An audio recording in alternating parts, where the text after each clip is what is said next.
Hello મિત્રો, કેમ છો બધા? તો આજે લઈને આવી છું તમારા માટે કે જે લોકો ગુજરાત શ્રમ યોગી કલ્યાણ બોર્ડ એટલે કે શ્રમ અને રોજગાર વિભાગ ગુજરાત રાજ્ય દ્વારા લેપટોપ ખરીદવા માટે તમને અમુક સ્કોલરશીપ આપવામાં આવશે. તો એ જે સ્કોલરશીપ આપવામાં આવશે એ તમારે કઈ જગ્યાએ લેવા જવાનું, એના માટે ઓનલાઈન ફોર્મ ભરવાનું છે, જે બધી માહિતી તમને આ ચેનલમાં મળી જશે. એકચ્યુઅલી આ જે છે એ લેપટોપ ખરીદી સહાય યોજના એવું કહેવાય કે તમને સરકાર એના માટે અમુક પૈસા આપશે.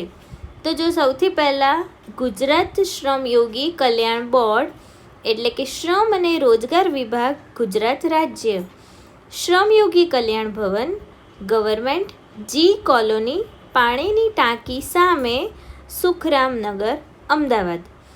અને અમદાવાદ, રાજકોટ, વડોદરા અને 3 સ્થળોના એટલે કે એ જગ્યાઓના કોન્ટેક્ટ નંબર અહીંયા તમને લોકોને આપવામાં આવ્યા છે અને ટોલ ફ્રી નંબર પણ આપ્યો છે. પછી તમારે કઈ વેબસાઇટ ઉપર ફોર્મ ભરવાનું, તો જો www.glwb.gujarat.government.in અને એનું ઈમેલ આઈડી છે glwb1961@gmail.com. હવે આ કોણ લોકો ફોર્મ ભરી શકે? તો જે લોકો પ્રોફેશનલ તથા ડિઝાઇનિંગ અથવા MBBS કાં તો પેરામેડિકલ, BE, CAમાં પ્રવેશ મેળવનાર શ્રમયોગી બાળકો માટે લેપટોપ ખરીદી સહાય યોજના અરજીપત્રક એટલે આ અહીંયા એક ફોર્મ આપવામાં આવ્યું છે. એ ફોર્મની પ્રિન્ટઆઉટ કઢાવીને તમારે ફોર્મ ભરીને અહીંયા ઉપર આજે મેં એડ્રેસ બતાવ્યું એ એડ્રેસ પર તમારે જઈ અને ફોર્મ આપવાનું રહેશે. તો જો ફોર્મ કઈ રીતે ભરશો, અહીંયા વિદ્યાર્થીનું નામ આપ્યું છે, તમારે જે સ્ટુડન્ટ હોય એનું નામ લખવાનું છે. કઈ રીતે, તો બેંક ખાતા મુજબ ઇંગ્લિશમાં, પછી સરનામું, પછી તાલુકો, જિલ્લો, મુખ્ય post office, pincode number, mobile number, email ID અને અહીંયા તમારો પાસપોર્ટ સાઇઝનો ફોટોગ્રાફ. બીજું, વિદ્યાર્થીના વાલી એટલે કે કોઈ સંસ્થામાં કામ કરતા હોય કાં તો કોઈ કારખાનામાં કામ કરતા હોય તો એનું એડ્રેસ, એ કારખાનાનું નામ અને સરનામું, પછી તાલુકો, જિલ્લો, પિનકોડ નંબર અને ઈમેલ આઈડી. અને ધારો કે શ્રમ યોગીનો મોબાઈલ નંબર એટલે કે જે વિદ્યાર્થી હોય કાં તો આ એડ્રેસ આખું તમારે મતલબ કે આ જે અહીંયા ફોર્મ ભરવાનું છે વિદ્યાર્થીના વાલી, તો એનો પણ તમે લોકો મોબાઈલ નંબર આપી શકો છો. એવો મોબાઈલ નંબર આપવાનો કે જે તમે કરન્ટલી રેગ્યુલરમાં યુઝ કરતા હોય. પછી ત્રીજા નંબરમાં છે વિદ્યાર્થીના વાલી જે કારખાનાની સંસ્થામાં કામ કરે છે તે કારખાના કાં તો સંસ્થાનો labour welfare fund account number એટલે એ જે જગ્યાએ તમે કામ કરો ને એનો એકાઉન્ટ નંબર એ લોકોને આપવામાં આવ્યો હોય તો એ લઈ લેવાનો. પછી તમે ધોરણ 12 એટલે કે પરીક્ષા આપ્યા, કઈ તારીખે આપ્યા હતા તો એનો મહિનો અને એનું વર્ષ અને તમે કેટલી પર્સન્ટેજ મેળવી છે એટલે કેટલા પર્સન્ટેજ મેળવ્યા છે તો એ તમારે ઓવલ ઓવર લખવાનું રહેશે. પછી 5મા નંબરમાં છે જે પ્રોફેશનલ ડિઝાઇનિંગ અભ્યાસક્રમમાં પ્રવેશ મેળવેલ હોય તેની વિગત એટલે કે જે પ્રોફેશનલ કોર્સ કરેલો હોય અને એમાં તમે લોકોએ એડમિશન લઈ લીધું હોય તો એની પણ અહીંયા વિગત તમારે ભરવાની રહેશે. જેમ કે સૌથી પહેલો નંબર છે એ શું છે, MBBS એટલે તમે MBBSમાં એડમિશન લઈ લીધું હો અને તમે પહેલા વર્ષમાં હો તો પણ આ ફોર્મ ભરી શકો છો. પછી સેકન્ડ છે પેરામેડિકલ કોર્સ, ત્રીજું ડિઝાઇનિંગ કોર્સ, ચોથું BE, પાંચમું CA અથવા CS અથવા ICWA અને છઠ્ઠા નંબરમાં છે ફાર્મસી. એટલે તમે આમાંથી કોઈ પણમાં અભ્યાસ કરતા હો તો પણ તમે લોકો આ ફોર્મ ફિલઅપ કરી શકો છો. પછી છઠ્ઠા નંબરમાં છે લેપટોપ ખરીદ કર્યાની તારીખ, પછી લેપટોપનો બિલ નંબર અને લેપટોપની કિંમત, પછી છે લેપટોપનો સિરિયલ નંબર અને કંપનીનું નામ. એટલે કે જો તમે લોકોએ લેપટોપ ખરીદી લીધું હોય તો તમે આ ફોર્મ ભરશો ને તો તમને એના પૈસા રિફંડ મળશે. પછી વિદ્યાર્થીના બેંક એકાઉન્ટની વિગતો. હવે સપોઝ જો એકાઉન્ટમાં એ લોકો પૈસા નાખે તો આ બધી માહિતી એમની જોડે હોય તો એ લોકો direct account to account transfer કરી આપે. તમારું કઈ જગ્યાએ ખાતું છે તે બેંકનું નામ, એની બ્રાન્ચ, તમારો એકાઉન્ટ નંબર અને બેંકની જે પાસબુક હોય ને એના ફર્સ્ટ પેજ ઉપર હોય છે આઈએફએસસી કોડ. તો એ કોડ તમારે અહીંયા લખવાનો રહેશે. પછી અહીંયા છે ને તમારે એક સોગંદનામું આપવાનું રહેશે, જેમ કે હું આ યોજના અંતર્ગત સહાય મેળવવા માટે પ્રથમ વખત અરજી કરું છું. ઉપરોક્ત જણાવેલ તમામ વિગતો સંપૂર્ણ સાચી છે. જો ખોટી પુરવાર થાય તો હું ગુનાને પાત્ર છું અને આ યોજના હેઠળ મળેલ સહાય પરત કરવાની બાહેધરી આપું છું. એટલે કે જો ગવર્મેન્ટ તપાસ કરે અને આમાંથી કોઈ પણ ખોટી માહિતી એને લાગે તો તમને જે પૈસા આપ્યા બધા તમારે પાછા રિફંડ કરી દેવાના, એની તમે બાહેધરી આપો છો. એવી રીતે અહીંયા એક બાહેધરી આપતું સ્ટેટમેન્ટ લખવામાં આવ્યું છે. પછી સ્થળ, તારીખ, વિદ્યાર્થીની સહી, વિદ્યાર્થીનું નામ, શ્રમયોગીની સહી, શ્રમયોગીનું નામ. આવી રીતે તમારે બધી વિગતો ભરવાની રહેશે અને તમને ત્યાંથી એક પ્રમાણપત્ર આપશે કે આથી પ્રમાણપત્ર આપવામાં આવે છે કે શ્રી. પછી જે લોકોએ ફોર્મ ભર્યો હોય એ અત્રેના કારખાના કાં તો સંસ્થા ખાતે છેલ્લા તમે કેટલા વર્ષથી જોબ કરો છો એ લખવાનું છે અને તેમનો છેલ્લો 1 વર્ષનો લેબર વેલફેર ફંડ કપાત કરી આપની કચેરી ખાતે ભરપાઈ કરવામાં આવેલ છે. પછી અહીંયા સ્થળ અને તારીખ, તમારી સહી, નામ, હોદ્દો અને જે જગ્યાએ તમે કામ કરતા હોય એ સંસ્થાનો સિક્કો. હવે શરતો કંઈક આવી રીતની છે. આ ફોર્મનો ઉપયોગ ફક્ત નાણાકીય વર્ષ 2022-23 માટે જ કરવાનો રહેશે. એટલે કે અત્યારે તમે જેમ 25-26માં છો તો 25-26 માટે પણ નવું ફોર્મ આવી જશે. એ ફોર્મ કંઈક આવી જ રીતનું હશે કાં તો એમાં કંઈક ન્યૂ અપડેશન કરેલું હશે.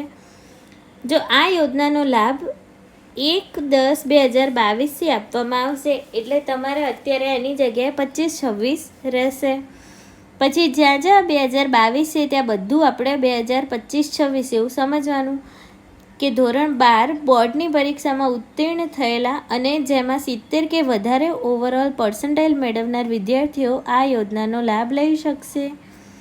એટલે કે જે લોકોને 70થી વધારે પર્સન્ટાઇલ હોય એ વિદ્યાર્થીઓ આમાં ભાગ લઈ શકે છે. એટલે એ લોકોને પણ લેપટોપ મેળવી શકે છે.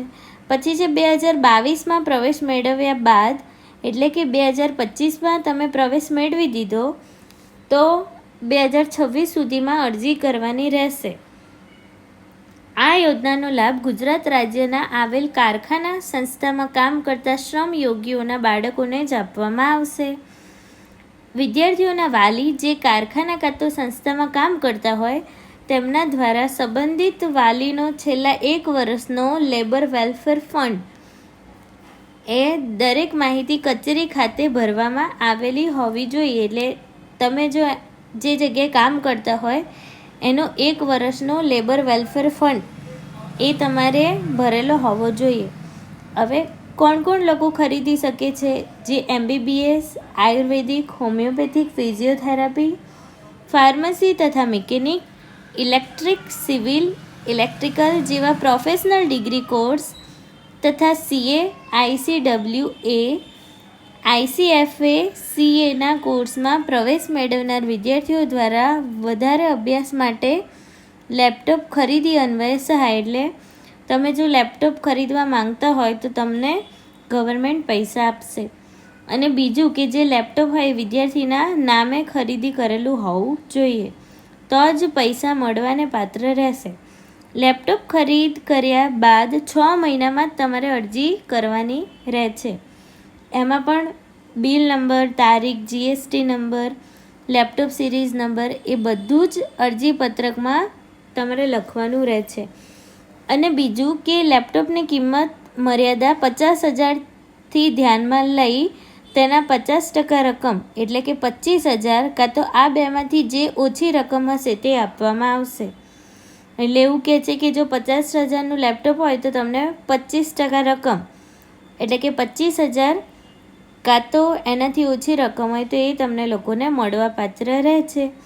અને જો ધોરણ 12 પૂર્ણ કર્યા બાદ જે વિદ્યાર્થીઓએ વિદેશમાં પ્રવેશ મેળવેલ હોય તો આ લાભ લેવામાં આવશે નહીં. એટલે અમુક લોકો એવું છે કે 12 ધોરણ ભણ્યા પછી વિદેશમાં જાય છે માસ્ટર અને ડિગ્રી સર્ટિફિકેટ લેવા માટે અને ડિગ્રી કરવા માટે, તો એ લોકો આનો લાભ નહીં લઈ શકે. બીજું એવું છે, સીએમાં પ્રવેશ મેળવવા માટે એન્ટ્રન્સ એક્ઝામ આપી હશે એ લોકોના પુરાવા માન્ય રાખવામાં આવશે નહીં. એટલે જો તમારે સીએમાં એડમિશન લેવું હોય અને એન્ટ્રન્સ એક્ઝામ આપી હોય તો પણ તમે લોકો લેપટોપ લઈ શકશો નહીં. માર્કશીટમાં દર્શાવેલ વિદ્યાર્થીના બેંક ખાતામાં નાણાં જમા કરવામાં આવશે. હવે આ જે ફોર્મ ભરો છો ને એમાં એ લોકો વિદ્યાર્થીના બેંક ખાતાની બધી ડિટેલ માંગે છે, તેમાં ડાયરેક્ટ નાણાં જમા કરી દેશે. અધૂરા દસ્તાવેજ, અધૂરી વિગત, ખોટી વિગત નિયત સમય મર્યાદા બાદ મળેલ અરજીપત્રક દફતરે કરવામાં આવશે. એટલે જો તમને સમય મર્યાદા આપી હોય એના સિવાય વધારે સમય થઈ જાય અરજી આપવામાં તો એ લોકો સ્વીકારશે નહીં. અને કચેરીનો નિર્ણય હશે એ જ તમારા માટે છેલ્લો એટલે કે આખરી ગણાશે. ન્યાય ક્ષેત્ર અમદાવાદ રહેશે. બીજું એવું છે, જે શ્રમયોગી હોય એ શ્રમયોગીને કંપની દ્વારા આપવામાં આવેલ ઓળખ કાર્ડની નકલ, એટલે જે લોકો શ્રમયોગ્ય હોય ને એમને કંપની દ્વારા ઓળખ કાર્ડ આપવામાં આવે છે. પછી ધોરણ 12ની માર્કશીટની નકલ, અને આમાંથી તમે કોઈ બી કોર્સ કરતા હોય જે અહીંયા લખેલો છે MBBS, BDS, એના જેવો તમે કોઈ બી કોર્સ કરતા હોય તો પ્રોફેશનલ ડિઝાઇનિંગ જેવા અભ્યાસક્રમમાં પ્રવેશ મેળવેલ હોય તેના પ્રવેશ એટલે કે એલોટમેન્ટ લેટરની નકલ, એડમિશન કમિટીમાં અથવા સંબંધિત કોલેજમાં ફી જમા કરાયા એની રસીદની નકલ. એટલે ટૂંકમાં અહીંયા બધી માહિતી એ લોકોને એઝ અ પ્રૂફ જોઈએ છે. પછી વિદ્યાર્થીઓના બેંક ચેકની નકલ અને પાસબુકના પહેલા પત્તાની નકલ, પછી વિદ્યાર્થીના આધાર કાર્ડની નકલ, શ્રમયોગીના આધાર કાર્ડની નકલ અને છેલ્લા 1 વર્ષની લેબર વેલફેર ફંડ ભર્યાની રસીદ બીડવાની રહેશે. આ બધું શ્રમયોગી વાલી હોય એ લોકોએ ભરવાનું રહેશે, જેથી એમના વિદ્યાર્થીઓને એટલે એમના પુત્ર કે પૌત્રીને આનો લાભ લઈ શકે. હવે કચેરીના ઉપયોગ માટે આ કચેરીવાળા ભરશે, આ તમારે કંઈ કરવાની જરૂર રહેતી નથી. અને આના સિવાય તમારે એક બોનાફાઇડ સર્ટિફિકેટ ભરવાનું છે. એ કઈ રીતે ભરવાનું તો એ હવે આપણે જોઈશું. હવે આપણે જે બોનાફાઇડ સર્ટિફિકેટ હતું એ બોનાફાઇડ સર્ટિફિકેટ તમને ક્યાંથી મળશે તો તમે જે કારખાનામાં જોબ કરતા હોય કારખાના, કંપની કાં તો સંસ્થાના લેટર પેડ ઉપર તૈયાર કરી અપલોડ કરવાનું રહેશે. એટલે તમે જે જગ્યાએ કામ કરતા હોય ને એમનું એક પેજ હશે એમના નામ સિમ્બોલવાળું, એને કહેવાય લેટર પેડ. એના ઉપર તમારે બોનાફાઇડ સર્ટિફિકેટ આવી રીતે લખી અને સાઇન કરાવી અને અપલોડ કરવાનું રહેશે. હવે આ જે બોનાફાઇડ સર્ટિફિકેટ છે ને એ કેવું છે, જો કે બોનાફાઇડ સર્ટિફિકેટ આથી પ્રમાણિત કરવામાં આવે છે કે શ્રીમતી કાં તો શ્રી, પછી તમારું નામ આવશે, તારીખથી અત્રેના કારખાના કાં તો કંપની સંસ્થામાં ફરજ બજાવે છે, તેમનો લેબર વેલફેર ફંડ અત્રેથી આપની કચેરી ખાતે જમા કરાવવામાં આવે છે. અમારી કંપનીનો LWF ખાતા નંબર, એટલે અહીંયા ખાતા નંબર છે. હાલ તેઓ આ કારખાના કાં તો કંપની કાં તો સંસ્થામાં ફરજ બજાવી રહેલ છે. આ બોનાફાઇડ સર્ટી તેઓને ગુજરાત શ્રમયોગી કલ્યાણ બોર્ડની ખાલી જગ્યા યોજનાનો લાભ મેળવવા માટે આપવામાં આવે છે. એટલે આપણે અહીંયા શું લખવાનું કે લેપટોપની ખરીદી એની યોજનાનો લાભ મેળવવા માટે આપવામાં આવે છે. એટલે પછી અહીંયા સ્થળ, તારીખ લખી નાખવાની. પછી સહી કરનાર કંપનીનું નામ હશે, માલિકનું નામ, મોબાઈલ નંબર અને કંપનીનો સિક્કો. આ જે પ્રમાણપત્ર છે એ તમે જ્યાં કામ કરતા હોય તેના લેટર પેડ ઉપર લખી અને અપલોડ કરવાનું. જે શ્રમયોગીને ચાલુ કારખાના, કંપની કાં તો સંસ્થામાં દાખલ થયેથી 1 વર્ષ પૂરું થયું ના હોય તો જો તેઓ આ પહેલાં કોઈ અન્ય કારખાના કે સંસ્થામાં કામ કરતા હો તો એ જગ્યાએથી લેબર વેલફેર ફંડ ભરવામાં આવેલ હોય ત્યાંથી તમારે વધારાનું પ્રમાણપત્ર લેવાનું રહેશે. એટલે ધારો કે નવી કંપનીમાં તમે જોઈન થયા પણ 1 જ વર્ષ થયું છે અને 1 વર્ષ પણ હજી પૂરું નથી થયું, તો એ લોકો તમને ત્યાંથી કોઈ પણ પ્રમાણપત્ર નહીં આપે. એટલે તમે જે જૂની જગ્યાએ કામ કરતા હતા ને ત્યાંથી લેવાનું એ પ્રમાણપત્ર આવી રીતનું હશે. કેવું હશે કે આથી પ્રમાણપત્ર આપવામાં આવે છે કે શ્રીમતી કાં તો શ્રી, એ કંપનીનું નામ આવશે, અત્રેના કારખાના કંપની કાં તો સંસ્થામાં તારીખ, જે તારીખથી તમે જોઈનિંગ કર્યું હોય એ તારીખથી આજની ડેટ સુધી ફરજ બજાવતા હતા. તેમનો લેબર વેલફેર ફંડ અત્રેથી આપની કચેરીમાં જમા કરાવવામાં આવેલ છે. અમારી કંપનીનો LWF ખાતા નંબર આ છે અને એના માટે સ્થળ, તારીખ, અહીંયા પણ સહી કરનાર કારખાના કાં તો સંસ્થાના માલિકનું નામ, મોબાઈલ નંબર અને એ જે કંપની હોય એનો સિક્કો. એવી રીતના અહીંયા તમારે બોનાફાઇડ સર્ટિફિકેટ પહેલાં ફોર્મ ભર્યા પછી ભરવાનું રહેશે. જો આ બધી વિગત એકદમ સાચી અને પરફેક્ટ હશે તો તમને ગવર્મેન્ટ દ્વારા 50% લાભ મળવાનો રહેશે અને તમે લાભ વહેલી તકે મેળવી શકશો.